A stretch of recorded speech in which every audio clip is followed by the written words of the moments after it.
May 5th, 1945.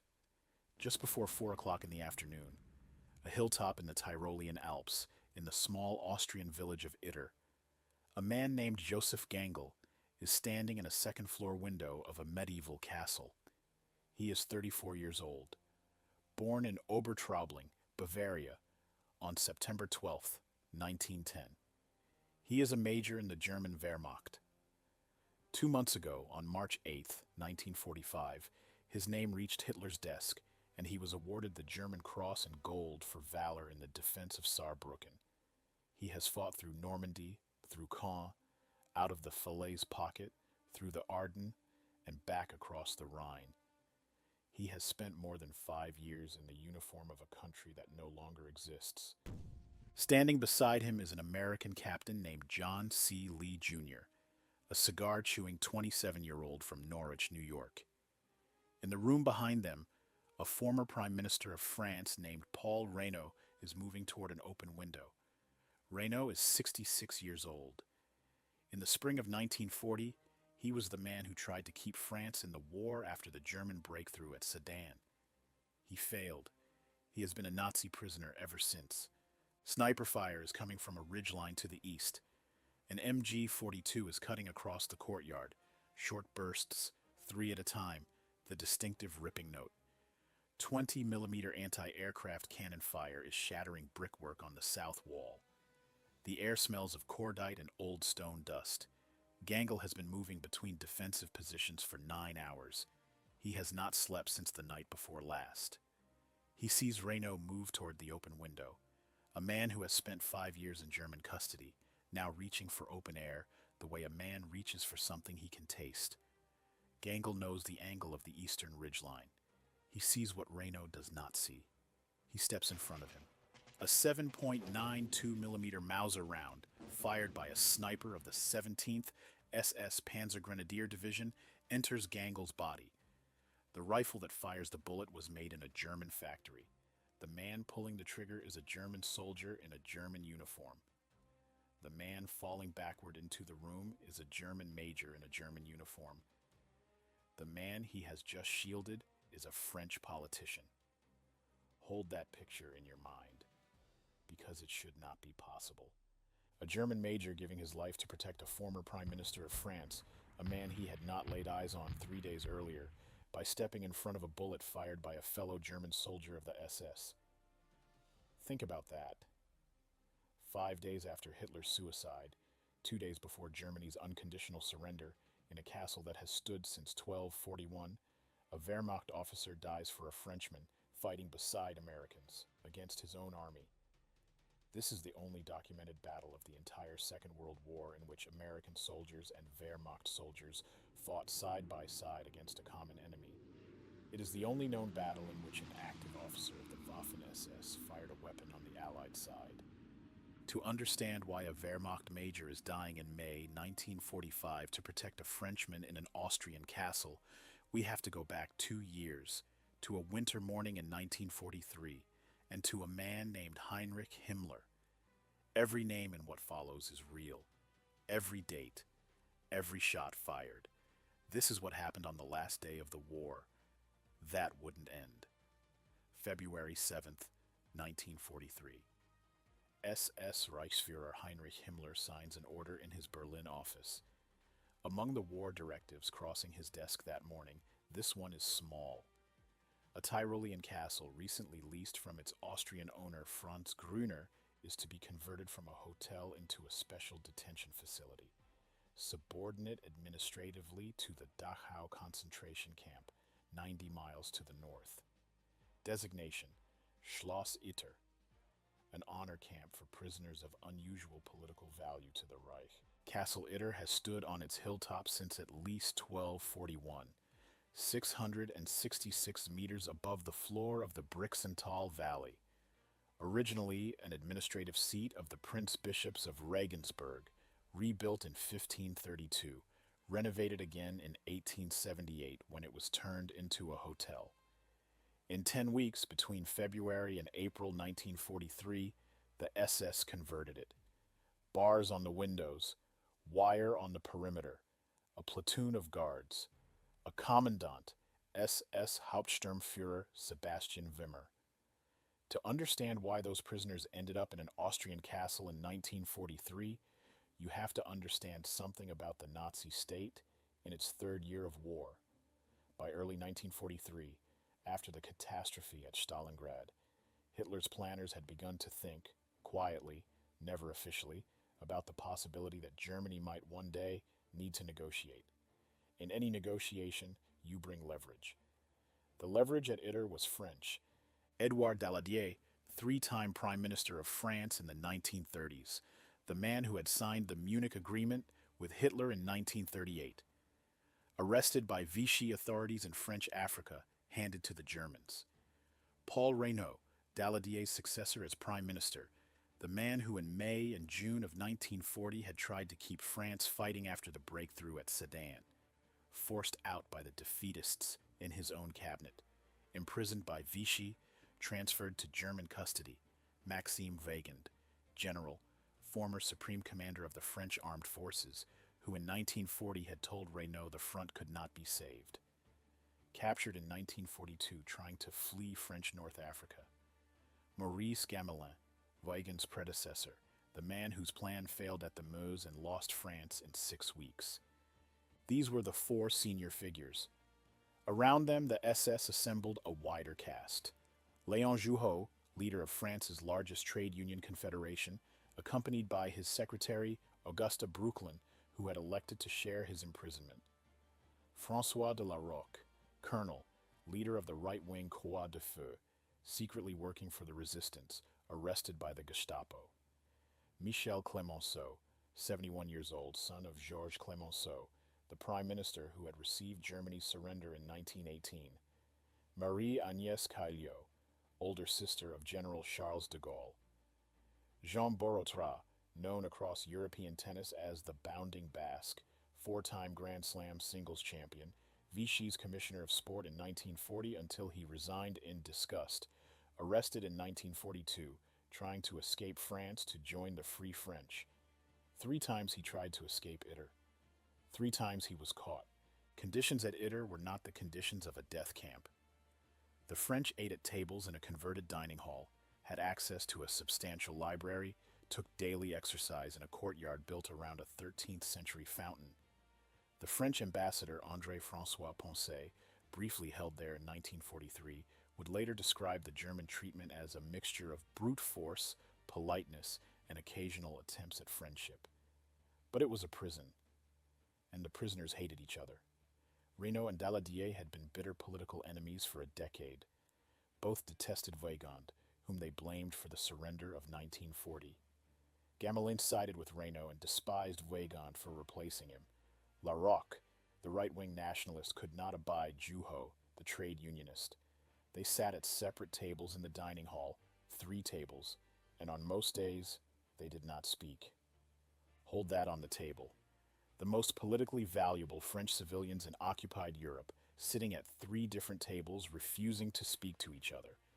It will matter in 3 days when these same men climb to the same parapet and reload each other's magazines.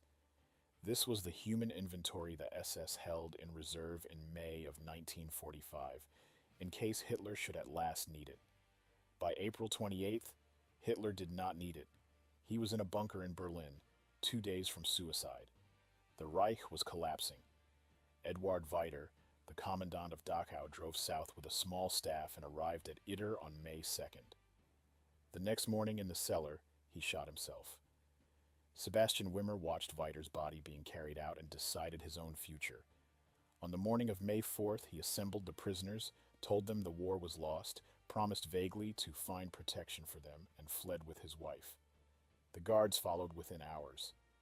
By midday on May 4th, the prisoners were alone in the castle. Imagine yourself inside that castle on the morning of May 4th. Your guards are gone. Your captors have promised you nothing. The men who will shoot you on sight are in the hills around you, and you cannot leave. The most politically valuable French civilians in occupied Europe, men whose names alone could shape any post-war settlement, were sitting in a 13th century castle in the Austrian Alps, with no captors, no protection, and no way out. The surrounding hills were full of Waffen-SS units who had been ordered, before they fled their own positions, to execute every prisoner under Reich custody before the Americans arrived.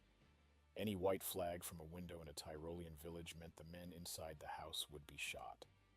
A Yugoslav handyman named Zvonimir Chuchkovic, an imprisoned Croatian communist who worked maintenance at the castle, had already left on May 3rd carrying a handwritten note, walking 40 miles up the Inn River Valley toward Innsbruck to find Americans.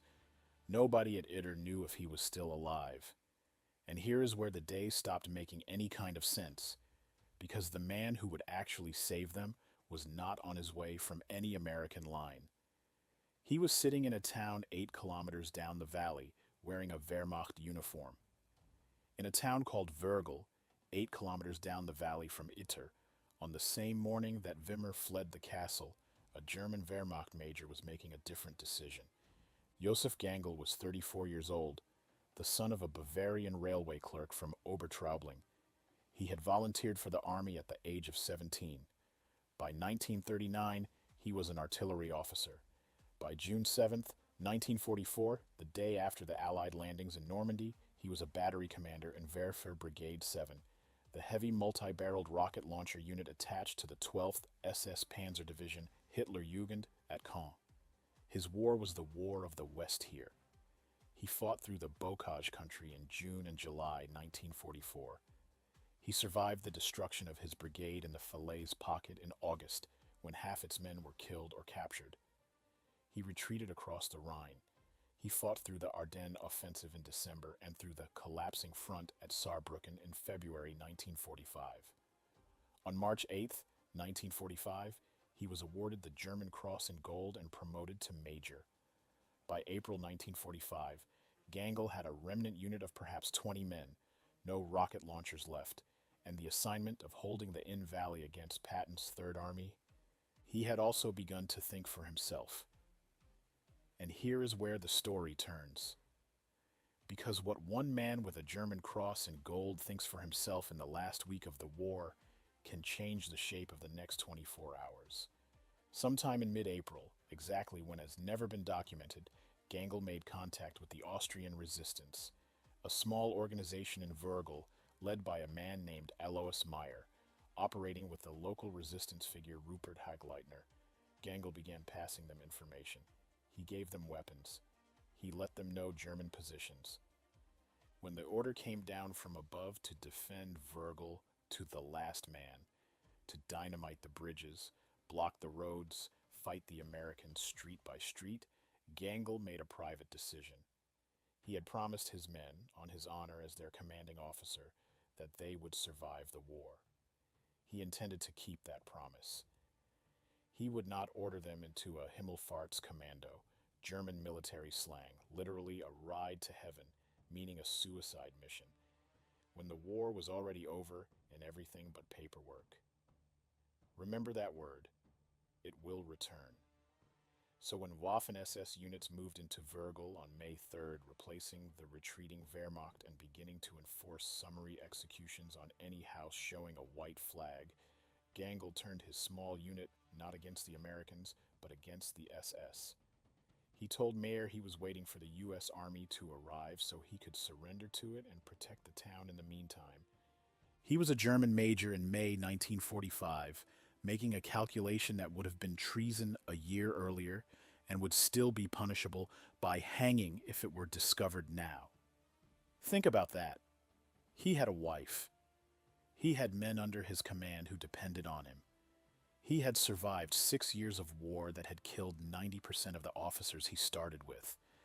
And now, with the war over and everything but paperwork, he was waiting to surrender. At 11 o'clock in the morning on May 4th, 1945, a Czech cook named Andreas Krobot rode a bicycle down out of the hills. Krobot was one of the number prisoners, Eastern European inmates from Dachau, sent to Itter as menial labor. He had volunteered to leave the castle and find help, knowing the second messenger usually didn't return alive. He carried a handwritten note from the prisoners, written in German, describing the situation at the castle. He cycled 5 kilometers down switchback roads patrolled by SS troops, who would have shot a man in his clothing on sight. He reached Wrgl, found Austrian resistance contacts, and was taken to Major Gangl. Gangl read the note. Then he read it again. He understood, in a way he had perhaps not understood the day before, that the war he had been waiting to surrender from had one more thing to ask of him. There were former prime ministers of France and former supreme commanders of the French army in a castle 8 kilometers from his command post, alone, with no protection, with the SS hunting deserters in the woods around them. He had perhaps 20 men. The SS units in those hills had hundreds. He could not assault the castle and hold it. He had thought about it before, when he had first heard rumors about who was inside. He had decided he didn't have the strength. What he could do, what no one had ordered him to do, what was an act of personal will from a German officer in May of 1945, was drive an unarmored car under a white flag toward an American line and ask for help. 8 kilometers up the road from Wrgl, in a small town called Kufstein, there was a reconnaissance element of the 23rd Tank Battalion of the U.S. 12th Armored Division, 4 Sherman tanks, roughly 24 men. Their commander was a first lieutenant whose captain's promotion was already in the paperwork, a man named John C. Lee, Jr. Lee was 27, from Norwich, New York. In the words of historian Stephen Harding, a cigar-chewing, hard-drinking, brash-talking tank commander whose superiors regularly questioned his judgment and consistently relied on it. He had a Silver Star for an earlier action in France. His personal Sherman was nicknamed Besotten Jenny. His unit was waiting in Kufstein to be relieved by the 36th Infantry Division. The war was effectively over for them. Lee was, by his own later description, planning to take a nap. The German major who drove up the road under a white flag on the afternoon of May 4th, 1945, with the Czech cook beside him in the car, was therefore approaching one of the few American officers in the U.S. Army who would actually listen to a Wehrmacht surrender offer that included an unauthorized rescue mission into a contested valley 2 days before the war ended. Lee listened to Gangl's story for less than 10 minutes. He picked up a phone and called his battalion commander. The conversation has not been preserved verbatim. What is documented is what Lee did next. He requested permission to mount a rescue. Permission was given by his immediate superior, Major John T. Kramers, with the agreement that no written order would attach to it. Lee picked 4 Sherman tanks, 14 men, and prepared to drive, with a German major in his lead vehicle as guide, into territory still held by hostile German units to rescue French politicians who technically were not part of any U.S. Army order he had received. Men like Major Gangl made decisions in 1945 that nobody had asked them to make. Decisions that risked everything they had survived for 6 years to keep. He had a wife. He had men under his command who depended on him. He chose to drive across a contested line because there were people in a castle who needed him. Every like on this video keeps that choice visible a little longer. And his name deserves to stay visible. What Lee and Gangl did over the next 24 hours had no precedent in the history of the war, and it would have been quietly forgotten if a German Cross and Gold winner had not taken the bullet that ended his life from a sniper of his own army. The convoy left Kufstein late in the afternoon of May 4th, 1945. 4 Sherman tanks, 14 American soldiers, 1 driver, a truck carrying 10 German artillerymen, Gangl's men, in their Wehrmacht uniforms, riding inside an American column. Captain Lee in the lead Sherman, Besotten Jenny, Major Gangl in the second vehicle. 6 kilometers from Castle Itter, the convoy came under fire. A small SS detachment was attempting to set up a roadblock at a bridge. The Shermans engaged. The roadblock was dismantled in minutes. In Wrgl, the local Austrian resistance under Alois Mayer begged Lee not to leave with all his armor. The town was surrounded by SS units. If Lee took every tank to Itter, Wrgl would fall. This was the moment Gangl made a second decision that altered the next 24 hours. He proposed to leave 2 of his Wehrmacht artillerymen, armed German soldiers in German uniform, under American command at the bridge in Wrgl, alongside 2 of Lee's Sherman tanks. The other crews and 10 of his men would continue to Itter. It was the first formally joint U.S.-German military operation of the war. The bridge in Wörgl held throughout the next day.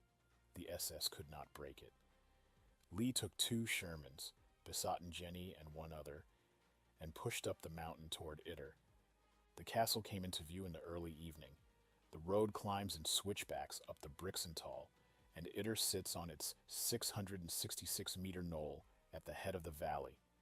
From a distance in the falling Tyrolean light, it looked like every postcard you have ever seen of an Austrian castle. Up close on May 4th, 1945, it looked like a place where a great many people were about to die. The first contact with the prisoners was awkward. Reynaud, Daladier, Weygand, Gamelin, elderly men who had been imagining a column of American armor coming up that road for 2 years, looked at 14 American GIs and 10 Wehrmacht soldiers and asked in different ways, "Is this all?" Lee told them, in plain English, that this was all. He told them they had perhaps 12 hours before SS units in the surrounding hills figured out what was happening and attacked. He positioned Besatten Jenny at the main gate, hull down behind the gatehouse arch. He sent his men onto the upper walls. He inventoried the weapons in the castle armory, left behind by the fleeing guards, and distributed them. The French prisoners armed themselves, pistols, rifles, and P-40 submachine guns. They were ordered to take cover in the cellar when the attack came. They refused. It was during this distribution of weapons that Lee was told something he had not been briefed on. There was a Waffen-SS captain in the castle. His name was Kurt Siegfried Schroeder, a Hauptsturmführer wounded earlier in the war and convalescing at a house near Itter. The prisoners had befriended him during his treatment and asked him to help organize their defense before Wimmer fled. He had agreed, and he had brought his wife and 2 young daughters with him, quartering them in the cellar. Remember that detail? The wife and 2 young daughters in the cellar. It will explain everything in 3 minutes. Schroeder had visited Dachau earlier in the war. According to Stephen Harding's research, he later told American interviewers, in his own words, that what he saw there had turned my heart away from the Nazi Party. He was, in May 1945, an active officer of the Waffen-SS, the only known active member of the Waffen-SS in the entire Second World War who would fight a documented action on the Allied side.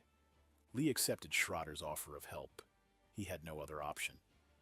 The 3 officers, an American captain, a Wehrmacht major, and a Waffen-SS Hauptsturmführer, sat down together in the Great Hall that night, walked the defenses, ate together, and discussed how they were going to die in the morning if no relief came. Picture that table: an American who had landed in France 10 months earlier, a German major who had been awarded Hitler's German Cross in gold 2 months earlier, a Waffen-SS officer whose oath was to Adolf Hitler personally, eating together in a 13th century Great Hall, planning a defense in the last 48 hours of the European war.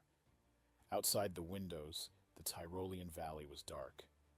Somewhere on the slopes around them, the men who would attack at dawn were assembling. Lee did most of the talking. Gangl drew lines of fire on a piece of paper. Schroeder walked them through where the SS would breach if the gate fell. None of them, according to the survivors, spoke about the war. They spoke about angles, about ammunition counts, about which doors could be barricaded. There was one telephone in the castle. It worked.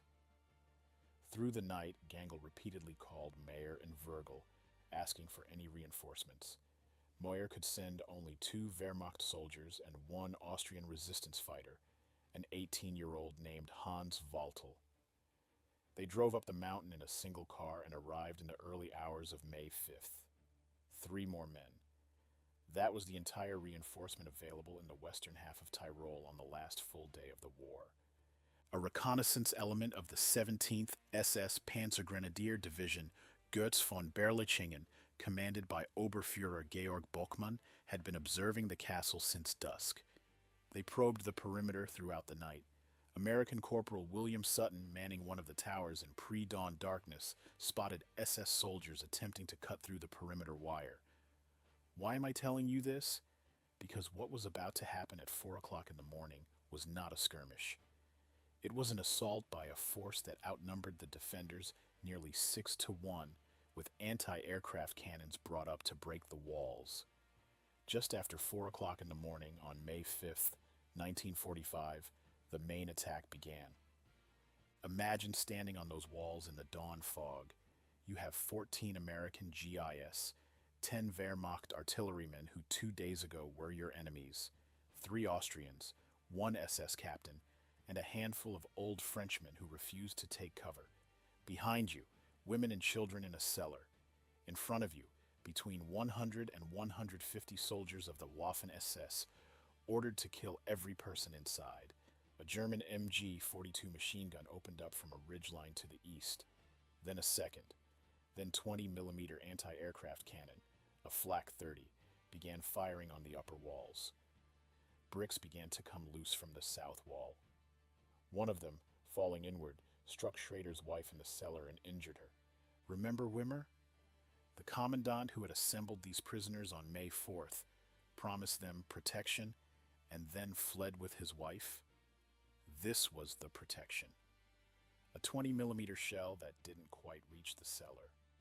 Defending the castle, 14 American GIs, 10 Wehrmacht artillerymen, 3 Wehrmacht reinforcements, 1 Waffen-SS officer, 14 French prisoners, including 2 former prime ministers in their 60s, 2 former generals in their 70s, and a 71-year-old who was the son of Georges Clemenceau, and 1 Sherman tank named Besotten Jenny. This was the question Captain Lee would later say he asked himself, watching the first SS infantry come up the slope. How do you hold a 13th century castle in 1945 against a battalion of Waffen-SS with no air support, no artillery, no resupply, and a phone line the enemy is going to cut? The answer was, you do not. You hold long enough for somebody else to arrive, and on the morning of May 5th, 1945, with the war ending around them and the SS coming up the hill, nobody inside the castle yet knew if anyone was coming. The battle for Castle Itter lasted approximately 12 hours.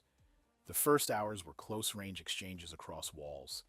The 17th SS attacked in waves from 3 directions, probing for weakness. Lee's men, reinforced by Gangel's Wehrmacht artillerymen, returned fire from the upper walls and arrow slits. Besotten. Jenny, dug in at the main gate, used its 75mm main gun to rake the open ground in front of the castle. American small arms, M1 Garand rifles, Browning automatic rifles, alternated with the German MP-40 submachine guns the prisoners had taken from the armory. Lee had ordered the French prisoners into the cellar. They did not go. We have Reynaud's own words for what happened next, from the memoirs he later wrote. I soon saw that, as the tank was burning, the attackers could penetrate from the other side into the courtyard by the bridge, which linked up with the flank of the mountain. I dodged into the castle. I got my Tommy gun out of my trunk and went down to the courtyard, where I found some soldiers. Clemenceau had already calmly posted himself at a loophole in case the attackers wished to take possession of the tank. I took up a position near to him. Read that paragraph again. A former Prime Minister of France, 66 years old, calmly retrieving a submachine gun from his trunk in the cellar of a 13th century castle, going down to the courtyard, and taking up a firing position next to the 71-year-old son of Georges Clemenceau. They were not alone. Maxime Weygand, 78, fired from a wall. Maurice Gamelin, 72, fired from a different position. Léon Jouhaux, 65, fought beside Auguste Bruchlin. François de la Roque, 59, the right-wing colonel who had spent the previous decade in a public feud with Jouhaux, was firing from the same parapet. Frenchmen of every political faction who had spent 2 years refusing to speak to each other were now reloading magazines for each other. Around mid-morning, Bochmann's SS brought up the heavier weapon they had been holding back. The 20mm Flak 30 anti-aircraft cannon was wheeled into position on a ridgeline overlooking the castle. Designed for low-altitude aircraft in the direct fire role against masonry, it could chew holes in a stone wall. The first shells began to land near Besotten Jenny. A Panzerfaust team, SS infantry equipped with the disposable shaped-charge rocket launcher that had killed thousands of Allied tanks since 1944 approached the main gate from a covered approach. The first warhead missed. The second hit. Besotten Jenny was destroyed in a single blast. Lee lost his communications gear and his only heavy weapon. Picture what Lee is looking at now. A burning Sherman in the gateway he was supposed to defend. A phone line cut. A radio inside the burning tank. SS infantry within meters of the wall. Old men on the parapet running through their last magazines. The SS now had no obstacle between their infantry and the castle gates beyond rifles and submachine guns. It was around this point that Major Gangel began moving between defensive positions, redirecting fire, repositioning men.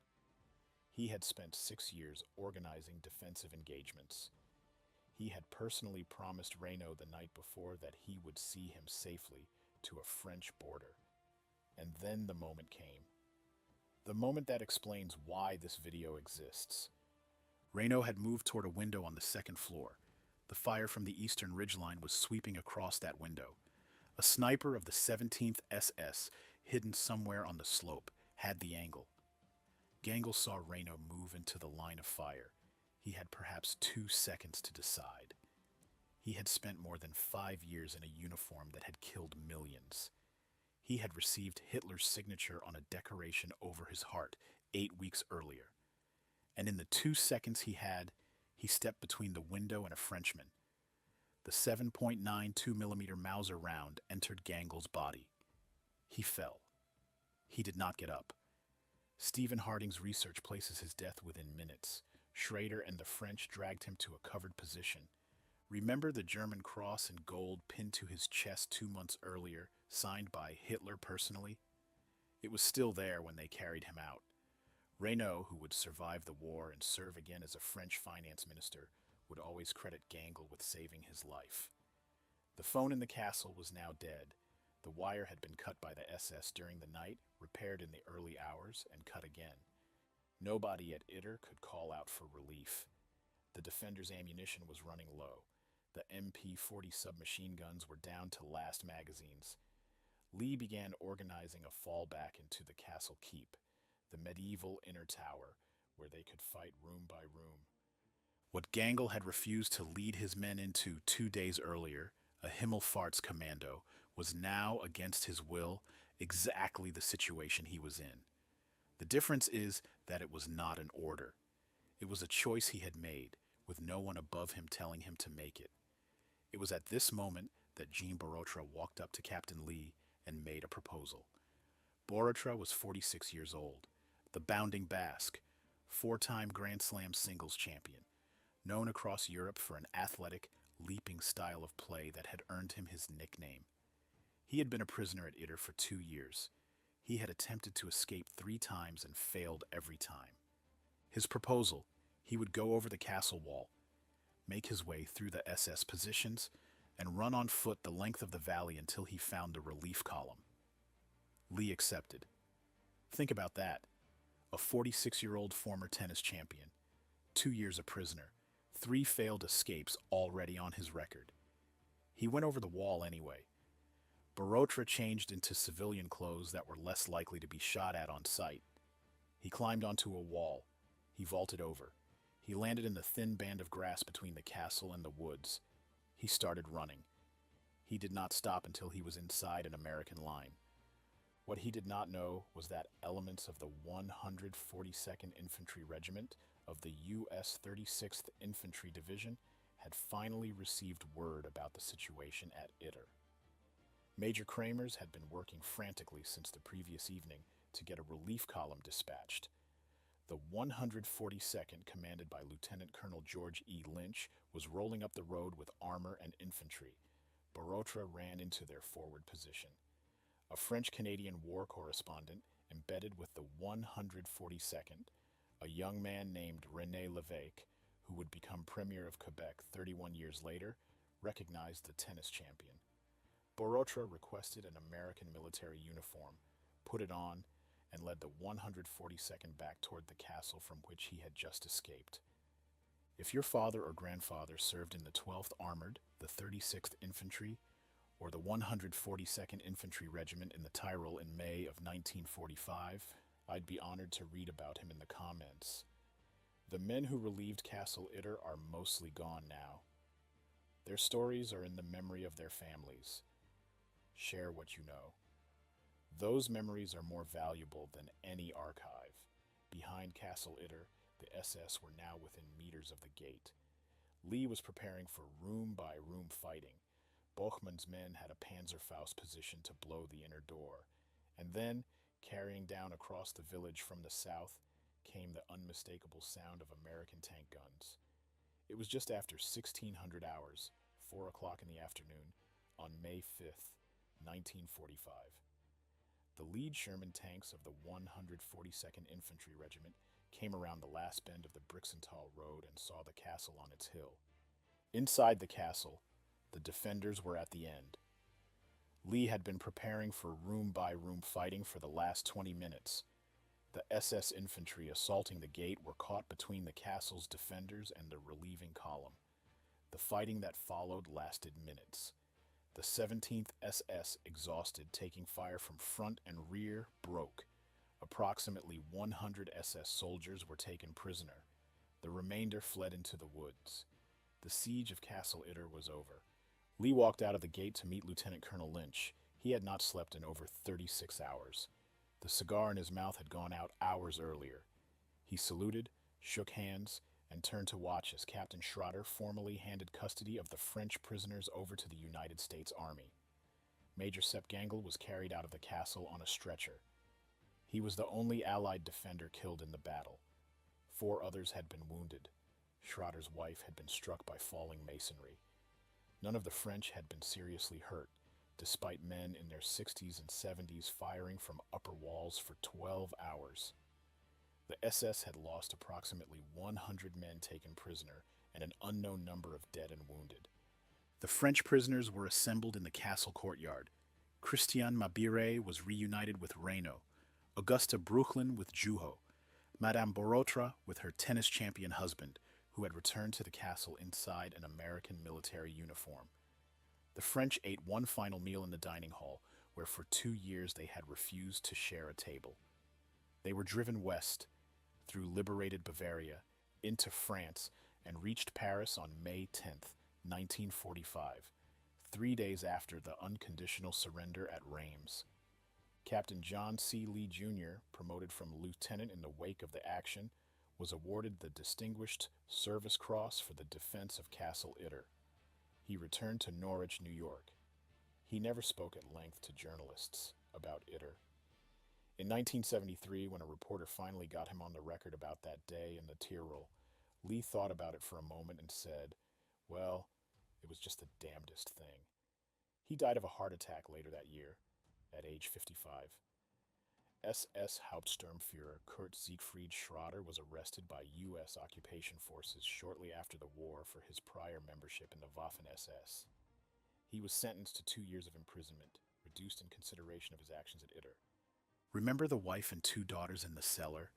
And Schrader's own words about Dachau. Turned my heart? Those are the answer. He had a family in the building. He had seen what the SS he served was actually doing. The SS coming up the slope on May 5th were coming to kill them all. Schroeder did the math.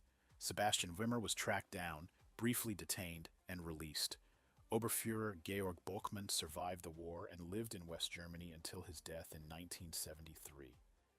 Paul Reynaud returned to French politics, served as Minister of Finance, and married Christiane Mabire in 1949. He never forgot the German major who had stepped between him and a sniper's bullet.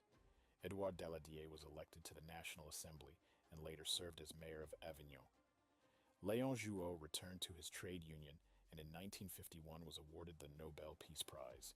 He had married Augusta Brooklyn 2 years earlier. Jean Borotra, cleared of collaboration charges in part because of his actions at Itter, returned to tennis and played his last competitive match at age 86. He died in 1994. Gamelin and Weygand were tried for their conduct in 1940 and eventually cleared. Michel Clemenceau was elected to the post-war National Constituent Assembly. Zvonimir Chuchkovich and Andreas Krobot returned home. René Lévesque became Premier of Quebec in 1976. And Major Joseph Sepp Gangl was buried in Vergel, in the town he had spent the final weeks of his life trying to protect from the SS. The Austrian government formally honored him as a hero of the Austrian resistance against the Nazi regime. A street in Vergel was named for him, Sepp Gangl Strasse. A memorial bears his name and the inscription that he died a hero's death. He left behind a widow, Walburga, and 2 children. The older one, his daughter Sieglinde, was 9 years old when her father stepped between Paul Reynaud and a sniper's bullet. The men he had personally promised would live, every one of them, outlived him. Think about that. He kept the promise. 2 days after the battle, on May 7, 1945, at Allied headquarters in Reims, France, General Alfred Jodl signed the formal instrument of Germany's unconditional surrender. But the Reich did not die at Reims. It died in any moral sense on a hilltop in Tyrol on May 5, 1945, when an officer of its own army chose to give his life for a man whose country it had occupied for 4 years, fighting beside an enemy he had met 3 days earlier, against troops of the Waffen-SS who were carrying out the last orders of a state already in the ground. Stephen Harding, the historian who recovered this story for English-language readers in his 2013 book, The Last Battle, called it the strangest battle of the Second World War. It is also the only documented battle in which American soldiers and Wehrmacht soldiers fought together against a common enemy, and the only one in which an active officer of the Waffen-SS fired a weapon on the Allied side. Why did Gangl do it? Nothing he wrote down has survived to give us his exact reasoning. What we have is what he did. He had the German cross in gold pinned to his chest 2 months before his death. He had spent more than 5 years fighting for the Reich. In the last week of the war, with no order to do so, he turned his weapons around. He chose to spend his life to keep his men alive, to protect a town from execution squads, and to defend a castle full of strangers. Remember the man we opened with, standing in that second-floor window, watching Reynaud move into the line of fire? That is the picture this video has been trying to explain. A German major with Hitler's signature on a decoration over his heart, dying for a Frenchman he had met 3 days earlier, fighting beside an American he had met 72 hours earlier against a fellow German wearing the uniform of the SS. Now you know what was behind that picture. He had refused 2 days earlier to lead his men into a Himmelfahrts commando. By choosing the harder thing, a fight nobody had ordered him to take, in a uniform nobody trusted, beside enemies he had met 72 hours earlier. He led them into the cleanest victory of the last day of the war. Every man under his command survived him. The story of Castle Itter is not exactly a story about Americans. It is not exactly a story about Germans. It is the story of the moment when a handful of men, forced to choose sides on the last possible day to chose differently than the uniforms they were wearing said they should. Lee summed it up in 1973 when a reporter asked him what he thought about it now. "Well," he said, "it was just the damnedest thing." That is also, in 3 words, a verdict. If this story gave you something to think about, hit that like button. It helps this channel reach the people who care about getting the history right, not just the history that got written down. Subscribe if you want the next chapter, and remember this. The Wehrmacht surrendered on May 7th, 1945.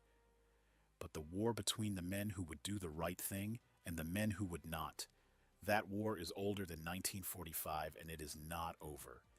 Sepp Gangl made his choice on May 5th. He paid for it. He had a name, and he deserves to be remembered by it.